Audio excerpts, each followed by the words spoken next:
Hi అండి, నేను మీ లలిత బీశెట్టి. ప్రతిరోజు భగవద్గీత 5 శ్లోకాల్లో భాగంగా ఈరోజు శ్రీమద్ భగవద్గీతలోని ద్వాదశోధ్యాయంలో భక్తి యోగంలో 11 నుంచి 15 శ్లోకాలు చదివి వినిపిస్తున్నానండి. మన తెలుగులో అయితే ఫా అని చదువుతాము, కానీ సంస్కృతంలో ఫా అని చదవకూడదంట. ఎగ్జాంపుల్ ఫలత్యాగం అని ఉంటుంది, కానీ ఫలత్యాగం అనే చదవాలంటండి. ఓం శ్రీకృష్ణ పరబ్రహ్మణే నమః. శ్రీమద్భగవద్గీత అథ ద్వాదశోధ్యాయః భక్తియోగః. 11వ శ్లోకం. అతైతదప్యసక్తోసి కర్తుం మద్యోగమాశ్రితః సర్వకర్మఫలత్యాగం తతః కురు యతాత్మవాన్. మళ్ళీ చదువుతున్నానండి. అతైతదప్యసక్తోసి కర్తుం మద్యోగమాశ్రితః సర్వకర్మఫలత్యాగం తతః కురు యతాత్మవాన్.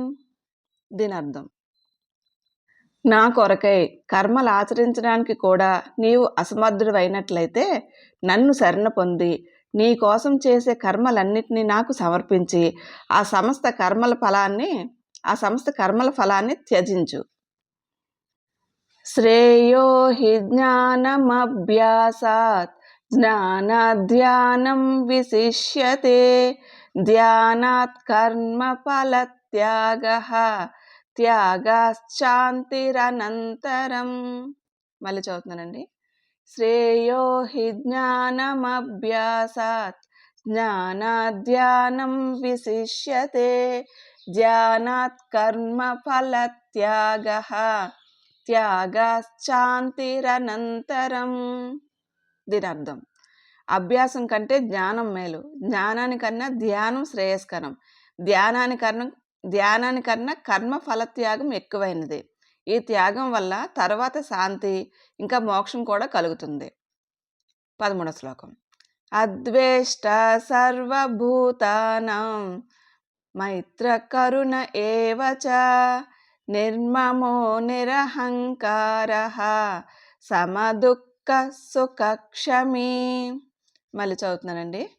అద్వేష్ట సర్వభూతానాం మైత్ర కరుణ ఏవ చ నిర్మమో నిరహంకారః సమదుఃఖ సుఖక్షమీ. దీని అర్థం, ఏ ప్రాణిని ద్వేషించని వాడు, మైత్రి కరుణ కలిగినవాడు, అహంకార మమకారాలు లేనివాడు, సుఖదుఖాల్లో సమంగా వ్యవహరించేవాడు, క్షమాగుణం కలవాడు. 14వ శ్లోకం.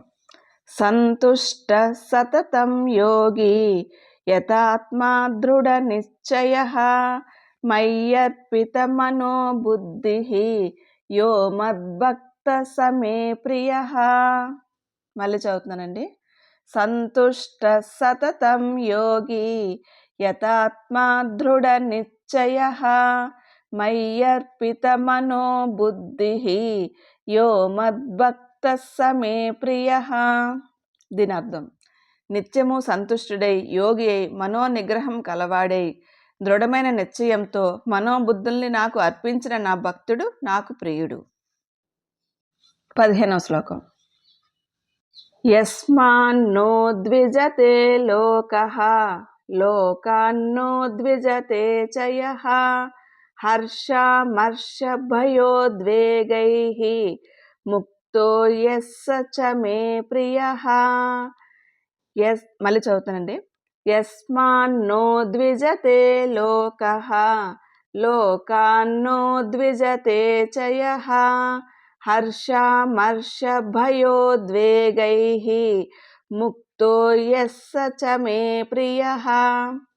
దీని అర్థం, ఎవరి వల్ల లోకం వ్యధ చెందదో, లోకం వల్ల ఎవడు వ్యధ చెందడో, సంతోషం, కోపం, భయం, ఉద్వేగాల నుండి ఎవడు ముక్తుడో అతడు నాకు ప్రియుడు.